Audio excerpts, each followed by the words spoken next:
नगरिया गूंजे हो। अबीर गुलाल उड़ैत चरु दिस होली में सब भिंजे हो। फागुन आयल रंग बरसायल गाम नगरिया गूंजे हो। अबीर गुलाल उड़ैत चरु दिस होली में सब भिंजे हो। ढोलक बाजे मंजीरा बाजे नाचे सगरी टोली हो। साजन संग रंग खेले आयल लाल पियर हरियर होली हो। साजन संग रंग खेले आयल लाल पियर हरियर होली हो। सखी सब गावे फगुआ गीत हंसी ठिठोली हो। देवर खोजे रंग लगावे खेले मस्ती झोली हो। फागुन आयल रंग बरसायल गाम नगरिया गूंजे हो। अबीर गुलाल उड़ैत चरु दिस होली में सब भींजे हो। फागुन आयल रंग बरसायल गाम नगरिया गूंजे हो। अबीर गुलाल उड़ैत चरु दिस होली में सब भींजे हो। मिथिला धरती फागुन रंग में देखू कतेक सोहाए हो।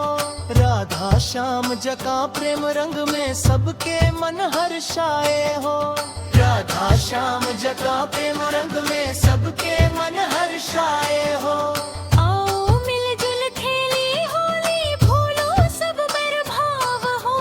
फागुन के पावन अवसर लावे खुशियन की छाह हो। फागुन आयल रंग बरसायल गाम नगरिया गूंजे हो। अबीर गुलाल उड़ैत चरु दिस होली में सब भींजे हो। फागुन आयल रंग बरसायल गाम नगरिया गूंजे हो। अबीर गुलाल उड़ैत चरु दिस होली में सब भींजे हो।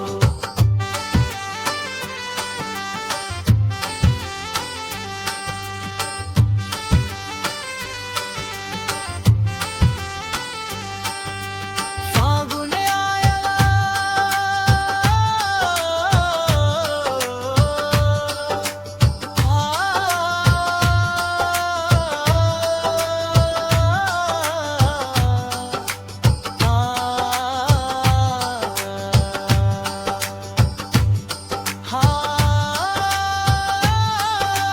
आओ मिलजुल खेली होली भूलू सब बैर भाव हो। फागुन के ई पावन अवसर लावे खुशियन के छाव हो।